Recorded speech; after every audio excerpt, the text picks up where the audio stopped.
Hi குட்டீஸ், எல்லாரும் எப்படி இருக்கீங்க? நல்லா இருக்கீங்களா? ஸ்ரீநிவி ஸ்டடீஸ்க்கு உங்களை அன்புடன் வரவேற்கிறேன். இன்றைக்கி நம்ம 3ஆம் வகுப்புலேருந்து தூக்கணாங்குருவியும் ஒட்டகச்சீவிங்கியும் அப்படிங்கிற பாடத்தை தான் நம்ம பார்க்க போகிறோம். பார்க்கலாமா? காட்டில் இருந்த ஒரு பெரிய மரம் ஒன்றின் கிளையில் தன் குஞ்சுகளுடன் கூட்டில் தூக்கணாங்குருவி ஒன்று வசித்து வந்தது. அதன் குஞ்சுகள் எப்படி கத்திருக்குங்க? கீச் கீச் என்று ஒலி எழுப்பி மகிழ்ச்சியுடன் இருந்தன. அப்போது அந்த வழியாக ஒட்டகச்சீவிங்கி ஒன்று வந்தது. ஒட்டகச்சீவிங்கி என்ன பண்ணிருக்கு? அப்பாடா, என்ன வெயில், என்ன வெயில்! இந்த மரத்தின் அடியில் கொஞ்ச நேரம் ஒதுங்கலாம் அப்படின்ட்டு ஒதுங்கி நிற்கிது. அப்போது தூக்கணாங்குருவி குஞ்சுகள் மகிழ்ச்சியுடன் சத்தமிட்டு கொண்டிருந்தன. என்ன ஒரே சத்தம் என ஒட்டகச்சீவிங்கி மேலே பார்த்தது. மரக்கிளையின் உள்ள கூட்டில் இருந்த தூக்கணாங்குருவி குஞ்சுகள் சத்தமிட்டு கொண்டிருப்பதை பார்த்து கோபம் கொண்ட ஒட்டகச்சீவிங்கி மரக்கிளையை பிடித்து உலுக்கியது.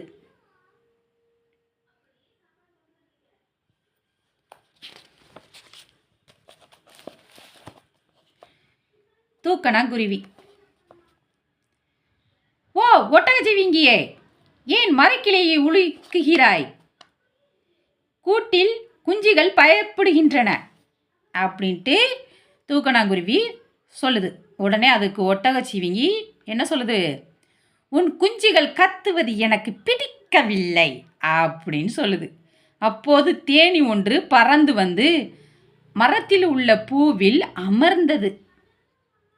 தேனி என்ன சொல்லுதுன்னு பார்க்கலாம். ஒட்டகச்சீவிங்கியே, மரம் அனைவருக்கும் பொதுவானது. தூக்கணாங்குருவி கூடு கட்டி வாழ்கிறது. உனக்கு ஓய்வெடுக்க நிழல் தருகிறது. எனக்கும் இம்மரத்தில் உள்ள பூக்களில் இருந்து தேன் கிடைக்கிறது. எனவே நாம் அனைவரும் நண்பர்களாக இருப்போம் அப்படி சொல்லிட்டு தேனி சொல்லுது. அதற்கு ஒட்டகச்சீவிங்கி, இல்லை இல்லை, நான் உங்களுடன் சேர முடியாது. எனக்கு இந்த குஞ்சுகள் கத்துவது பிடிக்கவில்லை அப்படின்ட்டு ஒட்டகச்சீவிங்கி சொல்லுது. மீண்டும் என்ன பண்ணுது? மரக்கிளையை ஒட்டகச்சீவிங்கி உழுக்குது. தூக்கணாங்குருவி குஞ்சுகள் பயந்து காப்பாத்துங்கள் காப்பாத்துங்க என்ன மீண்டும் அலறின. தேனி என்ன சொல்லுதுன்னு பார்க்கலாம். நான் உங்களுக்கு உதவி செய்கிறேன். அருகில் உள்ள குளத்தில் புத்திசாலி தவளை வாழ்ந்து வருகிறது. அதனிடம் சென்று உதவி கேட்போம். தேனி ஒட்டகச்சீவிங்கியின் அடாத செயலை தவளையிடம் கூறியது. தூக்கணாங்குருவியும் தன் நிலைமையை கூறி தவளையிடம் உதவி கேட்டது. தவளை என்ன சொல்லுதுன்னு பார்க்கலாம். உங்களுக்கு கட்டாயம் உதவுகிறேன். தண்ணீர் குடிக்க வரும் போதெல்லாம் இந்த ஒட்டகச்சீவிங்கியின் கால்களில் மிதிப்பட்டு எங்கள் இனம் அழிந்து போகிறது. அதனால் நாம் படும் துன்பம் அதற்கு தெரியவில்லை. ஆகவே அதற்கு சரியான பாடம் புகட்டுவோம் அப்படின்னு சொல்லிட்டு தவளை சொல்லுது. மறுநாள் ஒட்டகச்சீவிங்கி வழக்கம் போல் அந்த மரத்தின் அருகில் வருகிறது. ஒட்டகச்சீவிங்கி: பாடா, இன்று கொஞ்சம் வெயில் பரவாயில்லை. அட, அது என்ன? அந்த தேனி கூட்டம் எப்போது பார்த்தாலும் சத்தம் போடுதே. இரு இப்போ உங்களை என்ன செய்கிறேன் பாருங்க அப்படின்ட்டு ஒட்டகச்சீவிங்கி சொல்லிக்கிட்டு இருக்கு. தேனீக்களின் கூட்டை ஒட்டகச்சீவிங்கி தன் தலையால் தட்டி கழைக்கிறது. சினம் கொண்ட தேனீக்கள் ஒட்டகச்சீவிங்கியின் காதை கடிக்கின்றன. வலி பொறுக்க முடியாமல் ஒட்டகச்சீவிங்கி அருகில் இருந்த குளத்தில் விழுகிறது.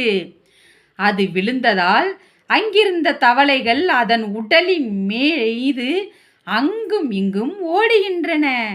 தண்ணீரிலிருந்து தடுமாறி எழுந்த ஒட்டகச்சீவிங்கி மீண்டும் மீண்டும் கூச்சம் தாங்காமல் தண்ணீரில் விழுகிறது. தேனீக்கள் கொட்டிக்கொண்டே இருக்கின்றன. ஒட்டகச்சீவிங்க என்ன சொல்லுது அடுத்து? ஐயோ தேனீக்களே என்னை கொட்டாதீர்கள், தவளைகளே என் மீது ஏறாதீர்கள் அப்படின்னு ஒட்டகச்சீவிங்கி கத்துது. நமக்கு ஏற்பட்டது போலத்தானே அந்த தூக்கணாங்குருவிகளுக்கும் ஏற்பட்டிருக்கும். தங்கள் கூட்டை கலைத்ததால் தானே அந்த தேனீக்களும் என்னை கொட்டின. பாவம், அந்த தவளைகள் எத்தனை முறை அவற்றை நான் கால்களால் மிதித்திருக்கிறேன். எனக்கு வலித்தது போல அவற்றிற்கும் வலித்திருக்கும் என்று ஒட்டகச்சீவிங்கி தான் செய்த தவறை எண்ணுகிறது. இனிமேல் யாருக்கும் தொல்லை தரமாட்டேன், துன்பம் செய்ய மாட்டேன் என்று உண்மையாகவே மனம் வருந்துகிறது. ஒட்டகச்சீவிங்கி மேலும் தன் தவறை பொறுத்து கொள்ளுமாறு அனைவரிடமும் வேண்டியது. பின்னர் அனைவரோடும் இணைந்து மகிழ்ச்சியுடன் வாழ்ந்தது. இந்த கதையோட நீதி கருத்துன்னு பார்த்தீங்கன்னா குட்டீஸ், நல்லதே நினைப்போம் நன்மை பெறுவோம் அப்படிங்கிறதான் இந்த கதையோட நீதி கருத்து. நம்ம ஒருத்தவங்களுக்கு நல்லது செஞ்சால் நமக்கு நல்லது நடக்கும், ஒருத்தவங்களுக்கு நம்ம கெடுதல் பண்ணினோம்னா நமக்கு பல மடங்கு கெடுதல் நமக்கு வரும் அப்படிங்கிறதான் இந்த கதையோட நீதி கருத்து. தூக்கணாங்குருவியும் ஒட்டகச்சீவிங்கியும் பாடம் எப்படி இருந்துச்சு, கதை எப்படி இருந்துச்சு, நீதி கருத்து எப்படி இருந்துச்சு? பிடிச்சிருந்தால் லைக் பண்ணுங்கள், ஷேர் பண்ணுங்கள், சப்ஸ்கிரைப் பண்ணுங்கள். பாய் குட்டீஸ்.